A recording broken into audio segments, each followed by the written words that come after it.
네, 그럼 서양교육사 시작하겠습니다. 그래서 이번 시간에는요, 서양교육사만 하고 50분 정도 예상을 하고 있거든요. 서양교육사를 끝내고 쉬는 걸로 지금 계획을 잡고 있어요. 그래서 사실 이때가 아니면 이 서양교육사를 제대로 눈을 뜨고 귀를 열고 들으실 일이 없으실 겁니다. 보지도 못하고 서양교육사를 봐야겠는데 보면은 전공 생각나고 봐야겠는데 교육행정 생각나고 이러실 거거든요. 그래서 지금 제일 여유 있으니까 눈과 귀를 우리가 좀 많이 열고 서양교육사를 한번 찬찬히 보도록 할게요. 동양, 우리 한국 교육사보다는 조금 자세하게 봐야 되고요. 중요한 학자들도 좀 나와요. 우리 교육학이 다 외국에서 왔잖아요, 거의. 그래서 외국 학자들, 중요한 사람을 위주로 콕콕 찍어서 하는 게 중요하고요. 이 지금 제가 설명하는 어떤 학자가 르네상스일까, 실학주의일까, 계몽주의일까는 필요가 없어요. 그거는 역사 공부고 교육학 공부가 아니고 어떤 학자가 교육 방법을 어떻게 얘기했는지, 그 교육 방법이 지금 우리 교육 방법에 어떤 시사점을 주는지, 왜 이 학자가 하고 많은 학자 중에 중요하다고 하는지, 그걸 선생님이 읽어내시면 여기서는 충분히 되겠습니다. 그래서 주요 학자 위주로 접근을 하게 되고, 여자는 없어요. 다 남자만 나옵니다. 한번 볼게요. 그래서 그리스의 교육으로 넘어가서요. 옛날 그리스에는 스파르타와 아테네가 있었어요. 그죠? 스파르타는 그 영화에 보면 항상 이렇게 막 근육 생각나시죠? 막 티셔츠는 찢겨 입고 막 300 이렇게 써 있고, 그죠? 그러니까 체교육, 건강교육, 국가주의, 전체주의 이런 교육이 강조되었고, 그와 반대되는 이제 아테네에서는 인문적인 개인적인 교육이 이루어졌다. 끝. 소피스트라는 궤변 학자가 있다. 끝. 그 다음에 이제 중요한 게 나옵니다. 그리스의 교육 사상가인데요. 3명이 나란히 나오게 돼요. 첫 번째는 누구?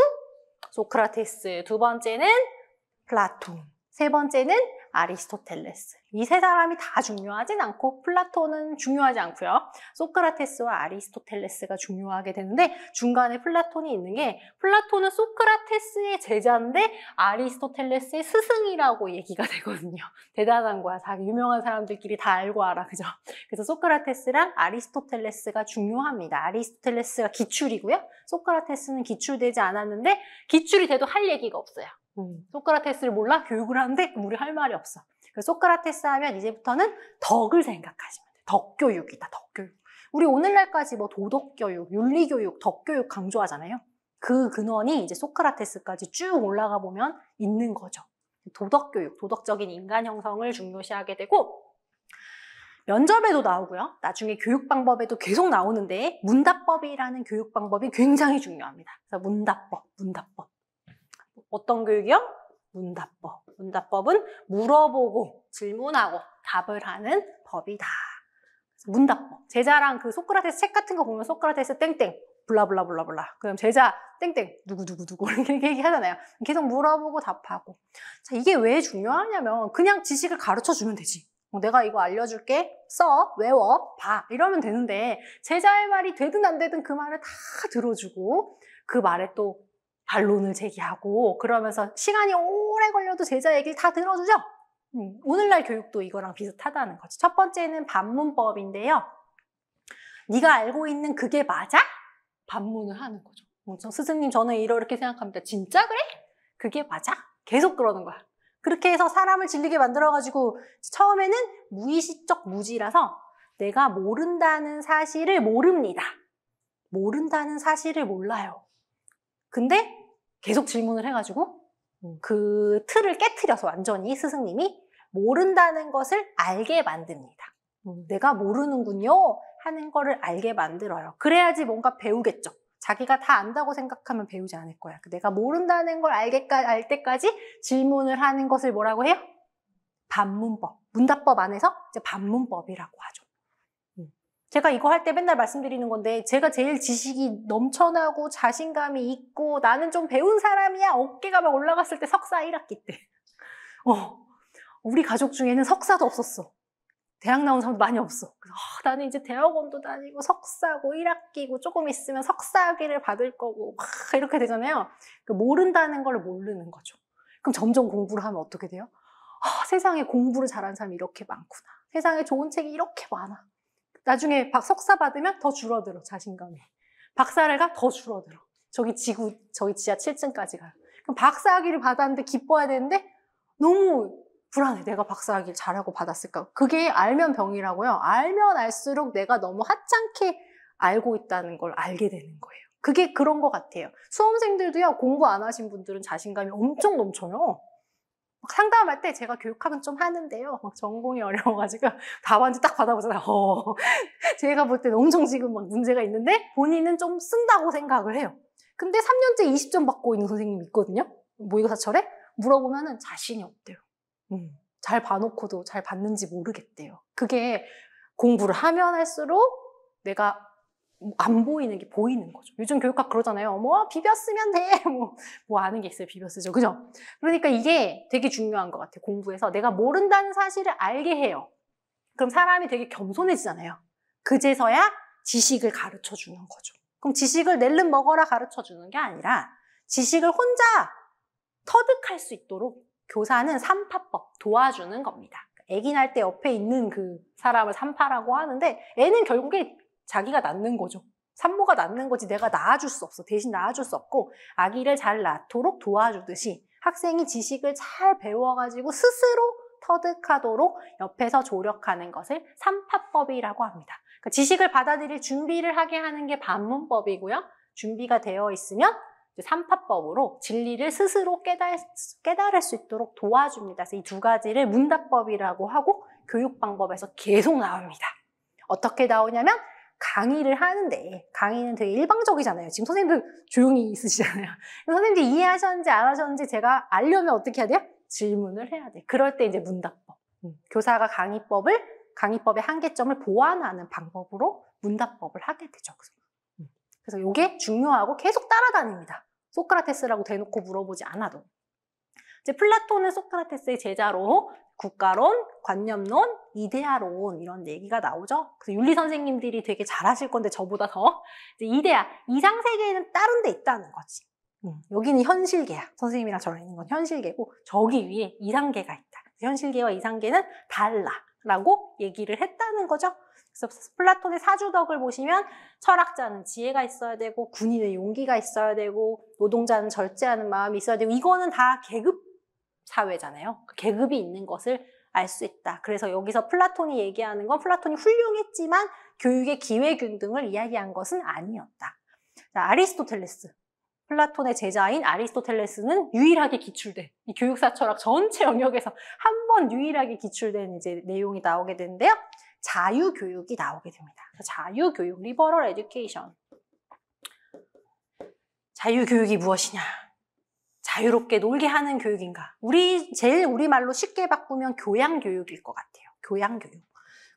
제가 아는 분 중에서 발레 하는 분이 있는데 그분이 강의를 카이스트로 많이 가더라고요. 왜 선생님은 카이스트로 자꾸 가요? 카이스트에 발레과도 없는데?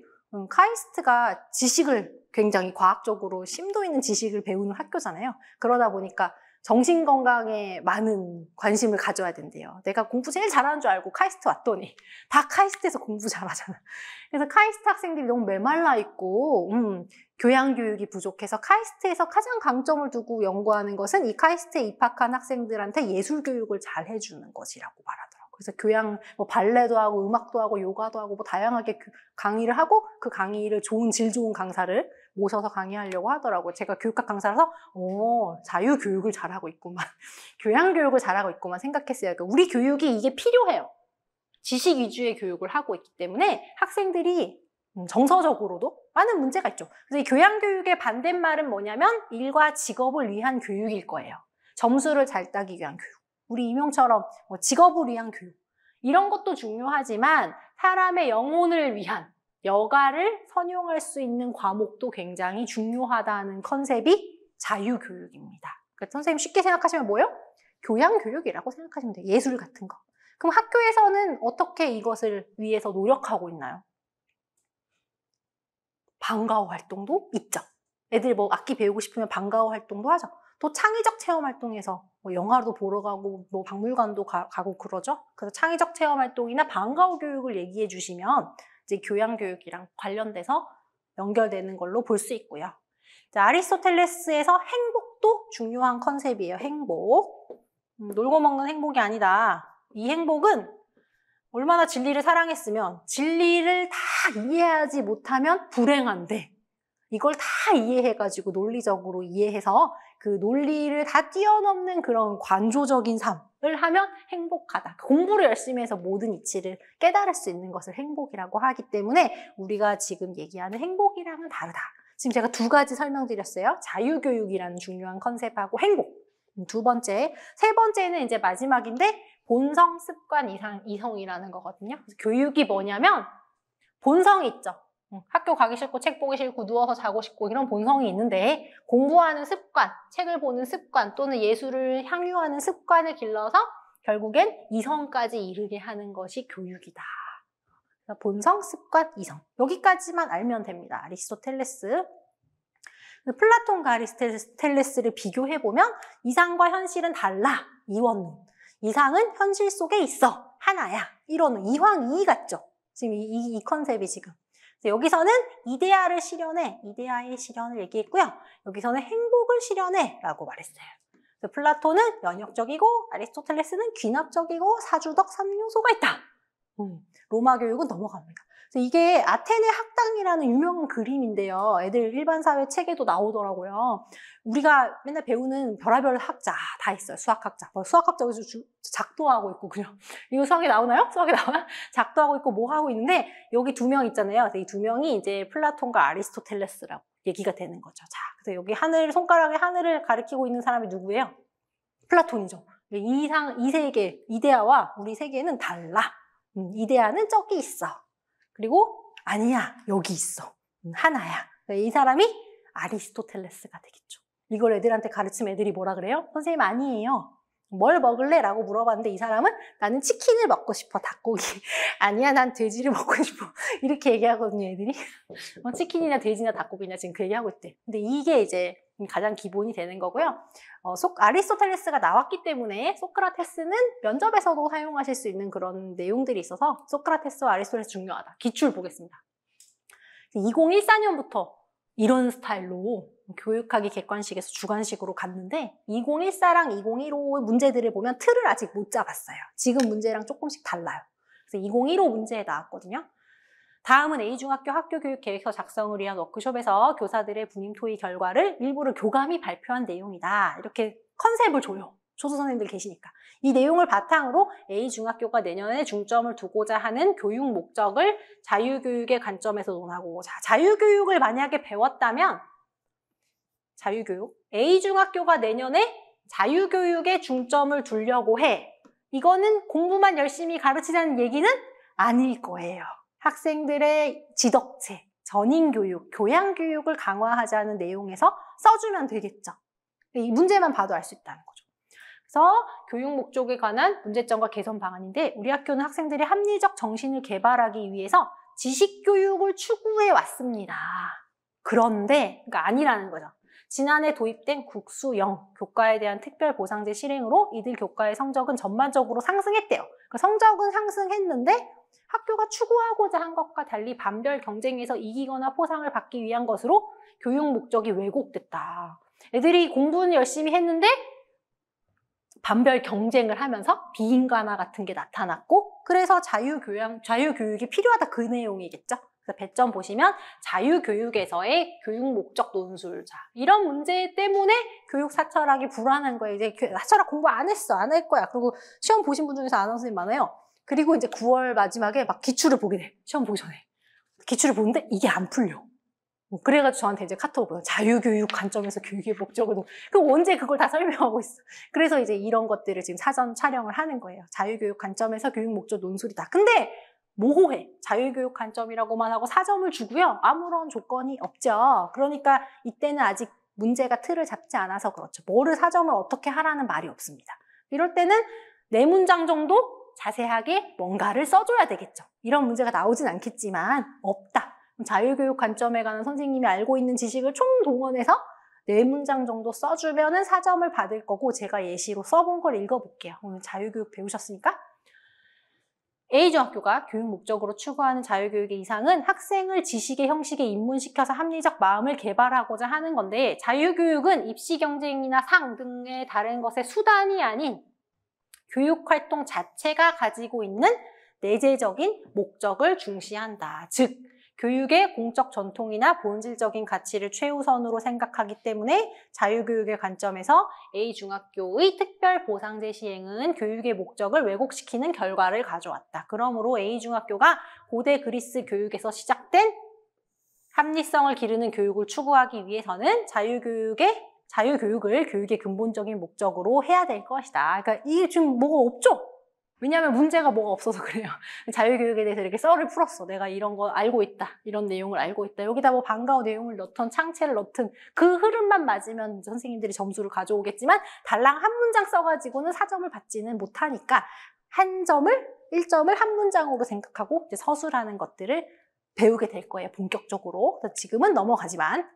자, 그럼 중세의 교육으로 넘어갔습니다. 자, 앞에 부분에서 중요한 거는 2명 나왔어요. 누구랑 누구요? 소크라테스와 아리스토텔레스 2명 나왔습니다. 그 2명만 잘 잡으시면 돼요. 중세의 스콜라 철학이죠. 제가 이걸 준비하고 있으니까 조카가 와서 보더니 스콜라? 이모 이거 스쿨인가 봐. 오 맞아. 스콜라에서 스쿨 온 거 맞아. 똑똑하네 이러고 칭찬해줬더니 막 그 다음 것도 막 찍는데 다 틀렸습니다. 나머지는. 그 신앙과 이성의 조화를 말하는 거죠. 우리 학교의 그런 역사가 다 신앙을 성당, 뭐 교회 그 옆에 있는 쬐끄만 학교에서 시작이 됐기 때문에 스콜라 철학이죠. 이때는 한마디로 정리가 돼요. 철학은 그 공부는 우리가 하는 공부는 신학의 시녀다. 신학의 시다발이다. 그 신학이 더 중요한 것이다. 그게 답니다. 그래서 스콜라주의. 이때는 교회 옆에서 뭘 했을까? 초등학교 애들은 읽고 쓰고 세마기를 했겠죠. 그 위에 애들은 문법, 수사, 변증법, 산수, 기하, 천문, 음악을 했겠죠. 이것이 오늘날의 교과의 그런 전통이 됐다. 그런 의의가 있는 것입니다. 두 번째는 이제 기사도 교육인데요. 중세에 봉건제도가 성립되면서 이제 기독교적인 무인 양성을 하게 되어서 3RS 이게 읽기 쓰기 세마기 이거 왜 중요할까요? 나중에 면접할 때 기초학력 미달인 학생들 그런 것들 어떻게 지도할 것인가? 우리 교육청의 무슨 사이트를 통해서 지도하겠습니다. 학부모랑 연계해서 지도하겠습니다. 진단평가를 한 내용을 가지고 하겠습니다. 그때 다시 3RS라는 개념이 나오게 되고요. 기사도 교육에서는 실무 교육, 칼 쏘고 칼을 쏜대. 큰일 났네, 칼을 쏜대. 활을 쏘고 칼을 쓰고 이런 것들 실무 교육, 비형식적인 교육에 의의가 있다 넘어갑니다. 시민교육에서는요. 도제교육이라는 게 중요하게 되겠죠. 도제교육이 나중에 또 교육 방법에서 나옵니다. 인지적 도제교육이 나와요. 도제교육은 이 단어가 선생님들 교육 실습 때도 그대로 사용되거든요. 그러니까 전문가를 따라다니면서 전문가가 어떻게 하는지 어깨너머로 전문가를 관찰하면서 실제적인 환경에 투입해서 배우는 것을 도제교육이라고 하죠. 그래서 도제교육이 지금 전문가가 뭘 하고 너도 이렇게 갓을 만들어봐, 뭐 바구니를 만들어봐, 그럼 이렇게 하게 되죠. 그래서 이 도제교육이 여기서부터 시작됐다는 거 하나 정도 찾아 놓을 필요가 있습니다. 그 다음에 이제 르네상스 시대의 교육으로 가게 돼서 개인적 인문주의와 사회적 인문주의, 그 다음에 세 번째 키케로주의가 있는데 크게 중요한 내용은 아니에요. 그래서 개인적 인문주의는 남부 유럽이고요. 사회적 인문주의는 북부 유럽인데 어디가 돈이 많냐면 돈 그림이 있는 1번 개인적 인문주의가 돈이 많죠. 그 당시에 막 물자의 교류가 엄청 활발하면서 이탈리아 뭐 이런 밑에 남부 유럽에서는 돈을 바탕으로 해서 자유인,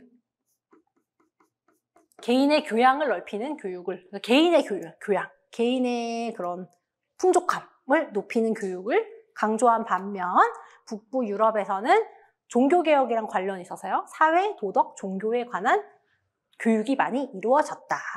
그 정도. 키케로주의, 형식적, 나중에 형식으로 해서 키케로라는 사람이 쓴 문장이 가장 우수한 거라서 제일 훌륭한 교육은 키케로가 쓴 문장을 갖다 놓고 막 베끼는 거 이런 거. 그래서 이게 오래가지 못하겠죠? 씩 지나가게 돼요. 이게 너무 형식주의적이고 쓸모가 없어가지고 실학주의가 발달하게 되고요. 17세기로 넘어와서 실학주의의 첫 번째 인문적 실학주의가 생기게 돼요. 그럼 실학주의는 실질적인 학문이잖아요. 리얼리즘이잖아요. 근데 고전으로 공부를 한대요. 이게 어떻게 생각하세요? 실질적인 교육을 하는데 고전으로 공부를 한대요. 잘 될까? 그러니까 처음이라서 그런 거죠. 처음이라서 그런 거예요. 고전으로 한다고 했어. 그러다가 뒤로 넘어가니까 이제 사회적 실학주의가 생기게 돼요. 그래서 사회의 경험, 이게 실학주의적 냄새가 나지 않아요? 두 번째 게? 그래서 사회적인 경험을 쌓게 되고 아까 배웠던 로크가 여기 또 나타나게 돼요. 이 말 너무 마음에 들잖아요. 세상이 가장 훌륭한 교과서이다. 요즘 교육도 요거랑 비슷하잖아요. 세 번째가 제일 중요한데 감각적인 실학주의다. 감각은 만지고 보고 먹고 냄새 맡고 이런 거죠. 오감각. 그래서 감각을 가진 교육을 강조하게 되고요. 굉장히 많은 의점을 가지고 있어서 코메니우스가 유명한 학자입니다. 여기서는. 지금은 제가 전자칠판 쓰고 있는데 그 당시에 이런 게 어디 있어요. 교과서도 그림도 없고 그냥 글만 있고 그런 건데 이제부터 그림이 있는 책도 나오게 되고 좀 학생들을 위한 공부하기 쉬운 책 같은 것도 나오게 되죠. 아까 나왔던 로크부터 살펴보면요. 로크는 형식 도야설, 이게 지금 중요한 거 별표 떴습니다. 그래서 요거는 교육 심리에서도 나오고 교육 과정에서도 나오는데 어려워하시더라고요. 그래서 이거 문제 내면 계속 틀리는 내용이에요. 인간의 마음을 구성하는 기본 능력이라는 게 있는데 이거는 연습을 통해서 강화시킬 수 있고 그 효과도 다른 교과에도 전이가 된다. 선생님 수학 공부 왜 해요? 수학 공부 해봤자 계산기만 있으면 되고 네이버가 요즘 수학 문제도 다 풀어주는데 왜 해요? 아니란다. 수학을 공부하면 너의 기억력과 추리력이 높아지고 기억력과 추리력은 살면서 계속 다른 곳에 전이 돼서 너의 삶이 풍요롭게 된다는 접근입니다. 그죠? 그래서 이런 접근에서는 무엇을 중요시할까요? 형식 도야설에서는 뭘 열심히 해야 됩니까? 네? 교과서를 열심히 봐야 되겠죠. 그러니까 교과 중심 교육과정이 되는 거죠. 경험이 아니라 교과 중심 교육과정. 뭘 공부해야 돼요? 우리 옛날부터 공부했던 수학, 국어, 사회 그런 거 하자고 하겠죠. 그래서 이 교과 중심 교육과정이 나오면 형식 도야설이 또 나오게 될 겁니다. 교육과정에서. 그래서 이거를 잘 보셔야 되고요. 그 주형에서 아까 주형의 비유에서 그 교육의 비유에서 첫 번째 주형의 내용이 나왔잖아요. 그 주형에서 또 백지설이 나왔거든요. 로크에 아까 보시면 있었어요. 백지설, 타블러러서. 그래서 이게 빈 도화지와 같아. 인간의 타고난 마음은 백지와 같기 때문에 이제 후천적으로 이것을 단련을 시켜야 돼. 그런 컨셉이 다 로크에서 나온 겁니다. 다른 말로는 형식 도야설입니다 라고 말해요. 이 형식이 폼이잖아요. 폼. 어떤 폼을 갈고 닦아. 하나의 폼을 달고 닦으면 여기도 쓰이고 저기도 쓰이고 다 전이가 된다는 내용이고 이 형식은 교과를 열심히 공부하면 된다. 이건 능력심리학이라고도 부르게 돼요. 그 능력심리학은 인간의 마음에 몇 가지 능력이 있어. 기억력, 추리력 그런 것들이 발전되면 다 써먹을 수 있다고 보는 거예요. 그래서 여기는 교육심리에서는 능력심리학으로 또 배우게 되고 교육 과정에서는 교과 중심 교육 과정이랑 연관되게 되기 때문에 로크라는 학자는 잘 봐두셔야 돼요. 객관식일 때도 나왔었고요. 다른 쪽에서도 기출이 많이 되고 있습니다. 형식 도야설, 로크, 백지설, 능력심리학, 교과 중심 교육 과정. 이게 하나의 세트로 선생님들이 인출되시면 됩니다. 베이컨, 감각적인 실학주의인데요. 개인의 자발성과 자유로운 지적 탐구 정신으로 여기서 선생님들이 알고 계셔야 될 거는 참된 진리를 얻기 위해서는 4가지 편견, 우상을 버려야 돼요. 이런 게 나오게 되죠. 그래서 이것만 아시면 돼요. 이해만 하면 돼. 외우지 않아도. 첫 번째는 종족의 우상으로 논리를 잘 정립하는데 이러이러한 문제점들이 있더라. 첫 번째는 모든 인간의 종족에게 공통된 편견으로 종족의 우상이라고 하는데 다 인간 중심적으로 해석을 한다는 거죠.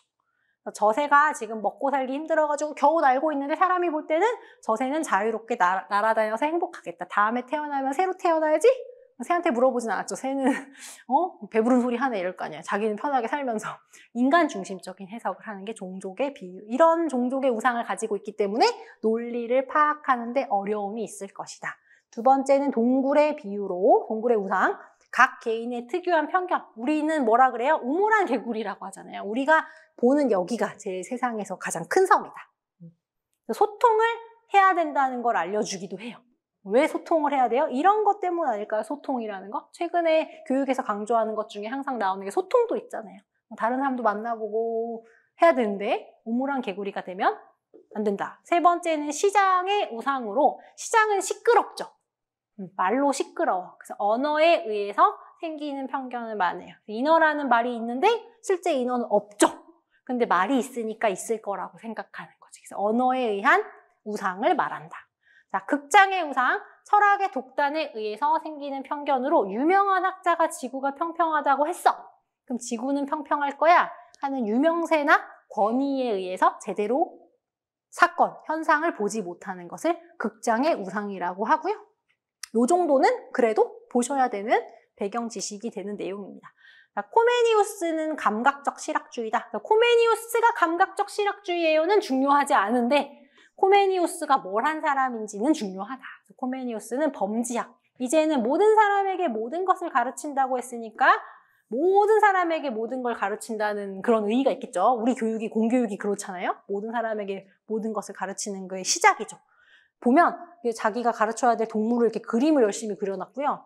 그 라틴어로 다 정리했고요. 요거를 읽어야 되는 A로 시작하는 거, 뭐 B로 시작하는 거 정리했는데 제법 그럴싸하고 저보고 이렇게 그리라 그러면은 교육학 강의는 해도 오이를 줘도 못 그릴 것 같아요. 잘한다, 그죠? 그러니까 이렇게 교과서도 만들고 직관적인 내용의 교육 자료도 만들려고 했다. 세계 최초로 그림이 있는 교과서를 만드신 분이다. 그런 의의가 있다. 코메니우스의 합자연의 원리라고 합니다. 자연의 질서에서 잘 배워서 교육을 하자. 자연이 다 교육의 선생님이야. 훌륭한 선생님. 그럼 무엇이 훌륭하냐? 자연을 보니까 적당한 시간을 선택하더라. 봄에는 뭐 꽃이 피고 여름에는 어떻게 되고, 그죠? 적당한 시간에 맞아 움직이고, 요즘은 기후 변화가 있어가지고 말을 못 하겠어요. 그죠? 근데 이제 그러니까 아동의 발달 단계에 맞춰서 교수를 하자. 봄, 여름, 가을, 겨울 있듯이 아동들에게도 발달 단계가 있는데 발달 단계에 따라 가르치자는 내용을 가져오게 된 거죠. 두 번째는 자연은 쉬운 것에서 곤란한 것으로 옮겨가더라. 그래서 우리도 쉬운 것에서 어려운 순서로 가르쳐야 된다. 이거 되게 중요한 컨셉입니다. 교육과정에서 계열성이라는 게 나오죠. 선생님이 나오죠. 공부하신 분. 나와 계열성이. 그게 쉬운 것에서 어려운 것으로, 단순한 것에서 복잡한 것으로 가는 계열성이라는 내용이 여기 나오고요. 그죠? 또 교육 방법에서도 계열성이 또 나옵니다. 다양한 학자의 이름을 통해서. 그래서 계열성이 교육과정에서는 순서를 말한다. 쉬운 걸 가르치고 어려운 걸 가르치는 순서를 말하는 단어로 사용된다. 나머지는 이제 읽어보면 되는데 불필요한 일을 하지 않아. 그러니까 필요한 것만 교육을 해야 되겠죠. 자연은 한 번에 한 가지씩 완성해. 그러니까 한 번에 한 가지씩 배우도록 해야 되겠죠. 형체를 만들기 전에 재료를 준비해. 우리도 교구를 준비해. 교구를 준비한다는 게 얼마나 세련돼요. 그냥 가르치고 배우고 읽고 쓰고 하는데 교구를 준비한다는 거는 굉장히 현대적인 컨셉이 되겠죠. 두 가지 정도만 체크를 해놓으세요. 오늘 공부하는 거에 중요한 거는 오늘 공부하는 내용 진짜 많거든요. 제가 3년 동안 전공해도 이거 다 못한다 그랬잖아요. 그래서 이 책을 보시고 중요한 거를 체크해놓고 나중에 틀렸을 때 어떤 모의고사에서든 틀렸을 때 돌아와서 어딘지 빨리 찾을 수 있는 능력. 그다음 두 번째는 내가 틀리긴 틀렸는데 이게 변방인지 중요한 내용인지 이해할 수 있는 능력. 어디 저기 구석 코메니우스에서 틀렸어. 좀 구석이거든요. 그럼 넘어가도 된다는 얘기야. 근데 소크라테스 틀렸어. 그럼 그건 복습을 해야 돼요. 그 중요도, 중요한 것과 안 중요한 거를 아는 게 오늘 강의에서 잘 가져가셔야 될 내용이거든요. 자, 계몽주의 가겠습니다. 계몽주의. 계몽주의, 인라이트. 라이트를 켜는 거죠. 자연의 빛을 다방면에 비치도록. 이 사이에 과학이 엄청 많이 발전했잖아요. 그럼 발전된 과학을 교육에도 많이 가져오게 되는 내용이 되게 되고요. 이성의 개발이 되겠죠. 좀 더 신에서 벗어나서 이성의 개발로 가게 됩니다. 루소, 왕별표가 나왔습니다. 루소는 알아야 됩니다. 교육사 철학에 나오든 안 나오든 뭐 어쨌든 루소를 알아야 된다. 그래서 루소는 자연적인 본성을 따르는 교육입니다. 아까랑 비슷하죠? 자연적 본성을 따르는 교육을 위해서는 1번, 2번, 3번, 4번을 고려해야 됩니다. 라고 말했어요. 첫 번째는 인간은 다른 동물과 구별되기는 당연한 거 아니에요? 인간의 교육과 다른 동물의 교육은 달라야 되지. 근데 이 당시에는 획기적인 내용이고요. 성별의 차이는 어때요? 에밀의 배우자가 될 소피의 교육을 따로. 우리도 여자 학생이나 남학생 따로 가르쳐야 되죠?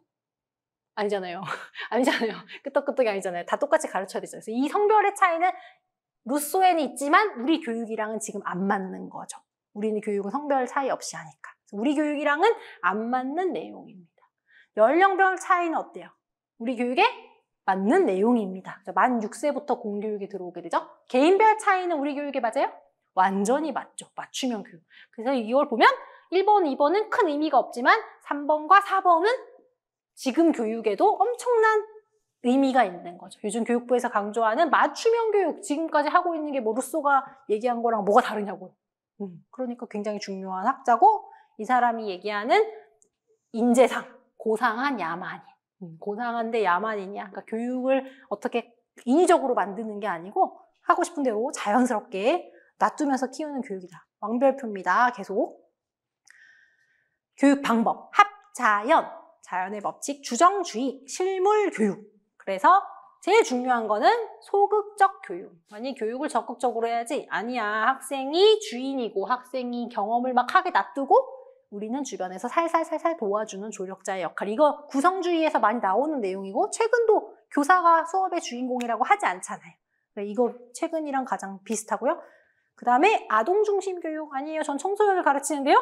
여기선 청소년도 들어가는 거죠. 그래서 학생 중심의 교육을 얘기하는데 아동중심 교육이 얘기한 중요한 학자라는 거죠. 소극적 교육과 아동중심 교육은 꼭 외우고 있어야 되는 키워드예요. 이 두 가지.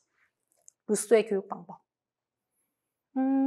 그래서 나무를 새로 뽑아가지고 여기다 옮겨 심는다든지 나뭇가지를 맘대로 자르는 게 아니라 나무가 자라면 이상한 대로 이상하게 가면 그 가지만 살살살살 쳐주는 정도를 교육으로 받습니다. 그래서 교사를 정원사 역할이라고 했고요.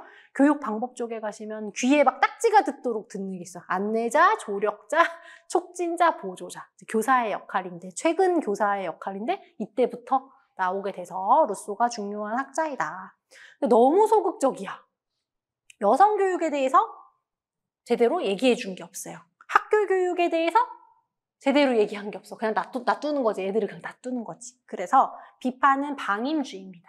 교육을 시켜줘야 되는데 학교도 안 보내고 여자애는 여자애라고 안 가르치고 그랬지만 가져갈 것은 소극적 교육과 아동중심 교육이다. 그래서 이것이 나중에 진보주의 오늘 배우게 되는데요. 진보주의랑 연결되게 되고요. 교육과정 중에서는 경험중심 교육과정이랑 연관이 되게 됩니다. 그때 또 나올 거예요.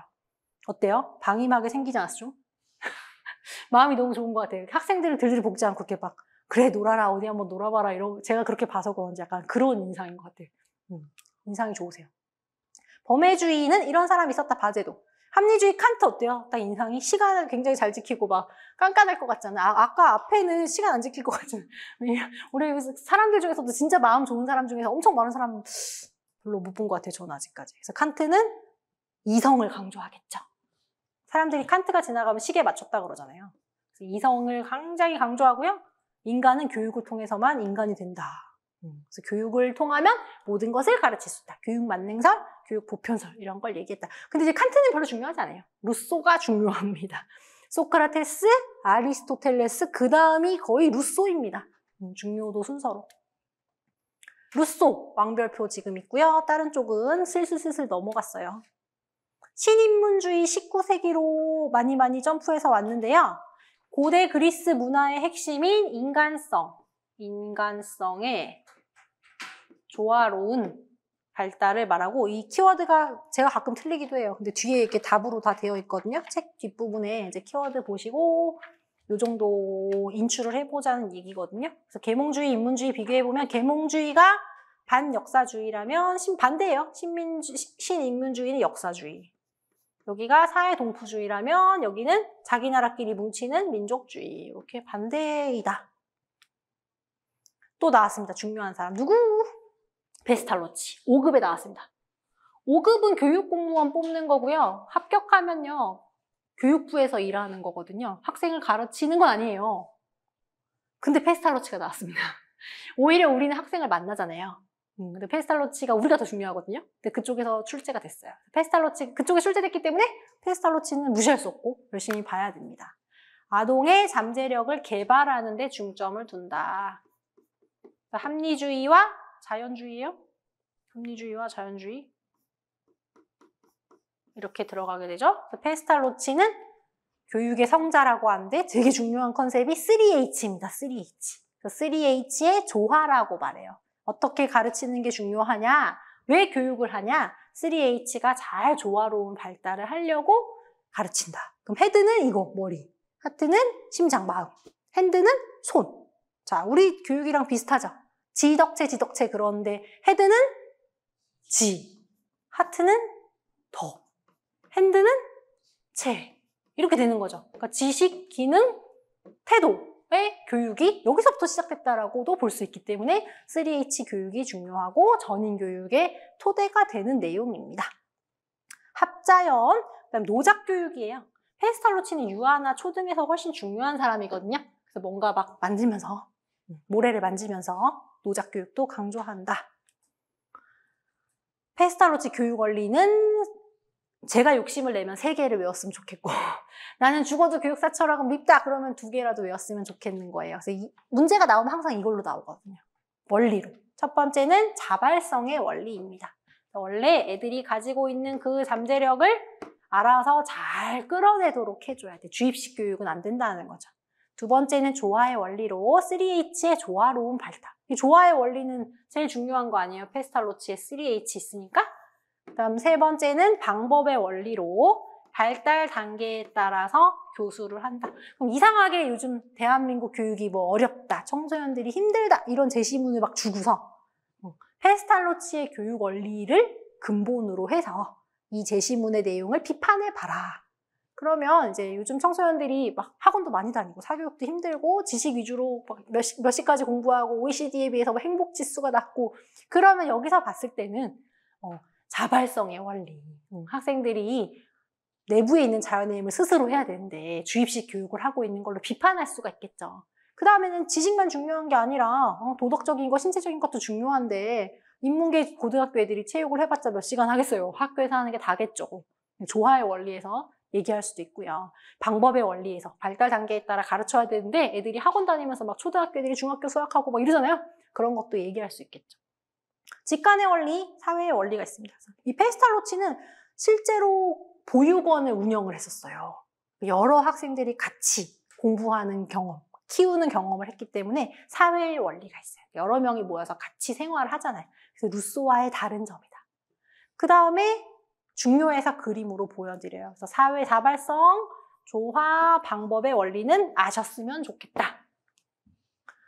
이렇게 페스탈로치가 보육원을 운영하고 있었는데요. 누가 와서 보고 가요? 누가 와서 보고 가냐면 헤르바르트가 와서 보고 가요. 그래서 페스탈로치의 원리를 잘 또 발전시켜서 자신의 교육 사상을 또 만들어내요. 교육의 목적은 학생의 도덕성 함량이거든요. 도덕성. 똑같죠? 도덕교육 지금까지도 하고 있잖아요. 인성교육, 뭐 학교폭력 예방교육, 도덕성 교육. 이때부터 도덕성을 함양하는 교육이 나타나게 되는데 도덕성을 이렇게 5가지로 봐요. 첫 번째, 내면의 자유, 완전성, 호의, 정의, 보상. 이거는 뭐 헤르바르트 한 학기를 공부해도 깊은 내용이라서 쭉쭉쭉쭉 지나갈 건데 우리가 알고 있는 거는 알아야 되는 내용은 교육 내용이 아동의 다면적인 흥미다. 다면적인 흥미라는 단어가 나오면 헤르바르트구나. 여기는 아셔야 됩니다.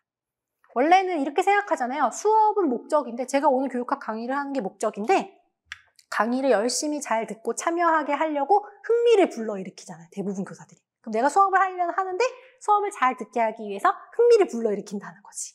그러면 수업이 먼저고 흥미가 그걸 위한 수단이 되잖아요. 근데 헤르바르트는 그게 아니라 흥미를 형성하기 위해서 수업을 하는 거라고 본 거죠. 학습에 대한 흥미가 너무 중요하잖아요. 흥미를 지속하기 위해서 수업을 한다라고 생각해요. 그만큼 학생의 관심이나 흥미에 중점을 두었다는 거죠. 그래서 그게 중요한 내용 중에 하나였고요. 교육 방법은 이제 외워야 될 게 조금 있어요. 중요도는 저기 지금 거의 발톱에 있는 때 정도밖에 안 돼. 사실 교육학에서. 근데 까다로워. 얘는 모르면 못 써. 그래서 요거는 이해하시는 게 중요할 것 같아요. 전공자가 보면 지금 헤르바르트 선생님 발톱에 때라고 했어. 이건 취소할게요. 취소. 근데 이제 잘 안 나온다. 내용을 선생님이 공부하시려면 열심히 봐야 된다? 근데 잘 안 나온다. 설명해 볼게요. 교육 방법에서는 교육을 잘 시키는 방법이 뭡니까? 방법을 되게 많이 연구하죠. 루소는 교육 방법이 뭐였어요? 2가지 얘기하시면 소극적 교육, 또 아동 중심 교육. 그랬다면 헤르바르트는 교육 방법이 관리, 교수, 훈련이다. 3가지. 관리, 교수, 훈련이다. 이렇게 관리, 교수, 훈련이다. 첫 번째는 교육을 잘 받을 수 있게 준비를 시켜야 되잖아요. 그럼 준비를 시킬 때 위협과 감시를 하면서 준비를 할 수도 있고 정말 좋은 권위와 사랑으로 감시를 할 수도 있잖아요. 관리를 할 수도 있잖아요. 근데 권위와 사랑을 해주는 게 좋다. 현대적이죠. 학생들을 선생님들이 가셔서 위협과 감시를 할 수도 있고 권위와 사랑을 할 수도 있는데 권위와 사랑을 하라고 했으니 좋은 거죠. 그러니까 공부를 할 수 있는 준비를 시켜준 거야. 배경을 깔아준 거죠. 그게 관리입니다. 자, 그럼 뭘 하려고 관리를 시켜요? 교육을 하려고 이제 관리를 하잖아요. 그럼 관리가 돼 있었으니까 제대로 가르쳐야 되겠죠. 그럼 가르치는 것을 교수라고 표현을 하게 돼요. 이 가르치는 걸 통해서 지식, 기능, 도덕적 품성을 형성하게 되는데 가르치는 것에 단계가 있다. 1단계, 2단계, 3단계, 4단계가 있다. 1단계는 우리 뭐 배우면 대상을 뚜렷하게 인식해. 아, 이게 뭔지 아는 것. 오늘 소크라테스를 배웠는데 소크라테스의 문답법이 뭔지 알았어. 그럼 이거는 명료다. 그죠? 뚜렷하게 아는 거. 그러면 소크라테스의 문답법을 배우기 전에도 선생님들이 다양한 뭐 물어보고 답하는 교육을 들어보셨잖아요. 뭐 발문도 들어보고 질문도 들어보고 뭐 해봤잖아요. 원래 알고 있는 관념에 내가 오늘 배운 소크라테스의 문답법을 붙여보는 거죠. 그게 공부의 시작이죠. 그래서 그게 연합이라고 하는 거죠. 그러면 원래 있는 걸 알았고 결합을 했으니까 알고 결합한 걸 가지고 내가 원래 있던 거에 체계적으로 조직을 하는 과정을 거칠 거예요. 아, 소크라테스 문답법은 교육사 철학에 있고 뭐 블라블라 교육 방법에도 나온다 그랬는데 내가 옛날에 소크라테스와 관련된 책을 읽은 적도 있고 이러면서 선생님 머릿속에 정리를 좀 하게 돼. 그 정리하고 조직하는 것을 개통이라고 불러요. 용어가 어색한 거지 선생님들이 맨날 하고 계시는 거지. 마지막으로는 소크라테스와 관련된 걸 제가 만약에 내일 문제로 내왔어. 그 문제를 보고 소크라테스로 내가 배운 그 내용을 응용해가지고요. 그 지식을 활용해서 써먹어서 문제를 풀 수 있겠죠. 그걸 방법이라고 하는 거죠. 선생님의 전공부, 교육학 공부 다 이렇게 이루어지잖아요. 근데 그것을 명료, 연합, 개통, 방법이라고 부르는 거죠. 같이 읽어볼까요? 어려우니까 뭐예요? 명료, 연합, 개통, 방법. 아니, 이것도 어려운데 얘를 이제 두 개로 나누게 돼요. 두 개로 나눠서 위에 있는 두 개를 전심이라고 불러요. 전심, 마음을 다해가지고 이 지식을 배우는 거지. 그 다음에 3, 4번은 치사, 제대로 위치하는 치사라고 해요. 그래서 얘를 전심, 치사라고 책에 나와 있는 경우도 있고요. 전심 중에 1단계, 2단계, 그러니까 정적 전심, 동적 전심. 치사 중에 1단계, 2단계, 깊이가 다른 거죠. 정적 치사, 동적 치사라고 말해요. 열심히 보시다가 이제 짜증 나시면 에이! 그리고 다음번에 또 보세요. 이제 계속 보다 보면 아, 전심 치사, 명료 연합, 개통 방법, 그게 뭐지? 헤르바르트의 교수에 해당하는 거죠. 이 과정을 배우면 지식, 기능, 도덕적인 품성을 형성하게 돼요. 그래서 제가 제시를 만들어 놨거든요. 교육학의 세세한 내용을 알게 되겠죠. 1월부터 5월까지 열심히 교육학을 배우면 아, 이게 뭐구나 배우면서 사전 지식에 덧붙이게 돼요. 내가 배운 것을 덧붙이는 게 연합에 해당되겠죠. 영역별로 정리하게 돼. 이 내용은 무슨 영역 뭐냐. 이게 개통이죠. 그 다음에 문제를 풀게 돼. 스터디 문제를 풀고 막 문제를 푸는 과정은 방법에 해당되는 거죠. 그래서 명료, 연합, 개통 방법을 한다. 그러면 배우는 게 끝났네요? 그러면 애들은 계속 익혀야 되죠. 배움을 익혀야 돼. 한 배우고 끝나는 게 아니잖아요. 계속 익혀. 그것을 훈련이라고 합니다. 요거는 훈련하면 가르친 내용을 계속 이제 훈련하고 학생들을 꾸준히 이끌어 나가면은 된다는 거지.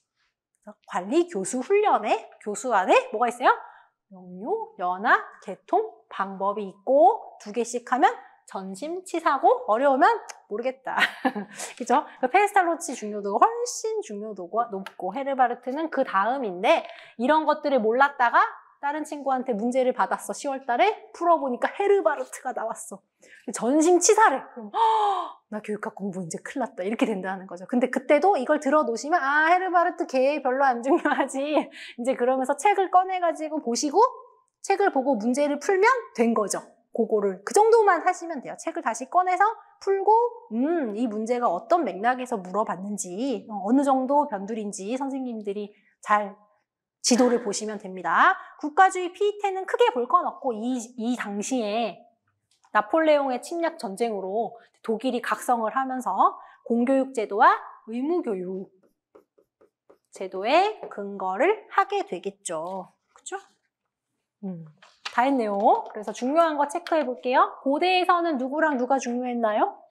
소크라테스가 아주 중요했고요. 아리스토텔레스가 아주 중요했어요. 그래서 기출은 여기 있었어요. 여긴 열심히 보셔야 되고 나머지는 복습 안 해도 괜찮아요. 쭉 넘어가요. 그 다음에 코메니우스 합자연에서 2가지 정도 기억나세요? 합자연 뭐 있어요? 순서. 순서에 따라서 가르치는 거랑 준비가 되면 뭐 가르치라. 그런 내용 나와 있죠. 루소 너무너무 중요한 사람이었죠? 소극적인 아동 중심 교육. 루소가 생각하는 바람직한 인재는 고상한 야만인. 그런 단어도 있었어요. 그래서 그런 단어를 듣고 아 루소구나 꺼내시는 게 중요했고요. 페스탈로치 3H 있었어요. 그죠? 3H의 조화, 3H의 뭐뭐가 있었나요? 헤드, 핸드, 하트. 그래서 지덕체의 조화로운 내용. 그 다음에 원리가 5가지가 있었죠? 그 중에서 뭐 조화의 원리, 또 방법의 원리, 그 다음 사회의 원리. 사회의 원리가 되게 독특한 거죠. 페스탈로치는 보육원에 쓰니까 같이 배우는 사회의 원리가 있고, 루소는 같이 뭘 해보자는 건 없었고, 협동은 이쪽에서 이제 이루어지는 거지. 그 다음에 헤르바이트 까다로웠죠? 관리, 교수, 훈련 중에 뭐가 제일 미웠어요? 교수가 제일 미웠어. 이제 교수가 4개가 있었고, 4개를 2개 묶으면 누가 있었어요? 전심과 치사가 있었어요. 지금은 기억나죠? 이제 6월 달에 물어보면, 기억 안 나요. 지금 잘 남겨놓으시면 되고, 중요한 게 누군지 체크해 놓으세요. 얘네들은 계속 볼 거니까, 그래도. 나중에 보시면 이 정도 마인드맵 정도밖에 못 본다는 거죠.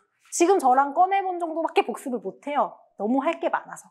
그래서 이 정도면 충분할 것 같고요. 교육 철학이 제일 중요한데 쉬었다가 하도록 하겠습니다.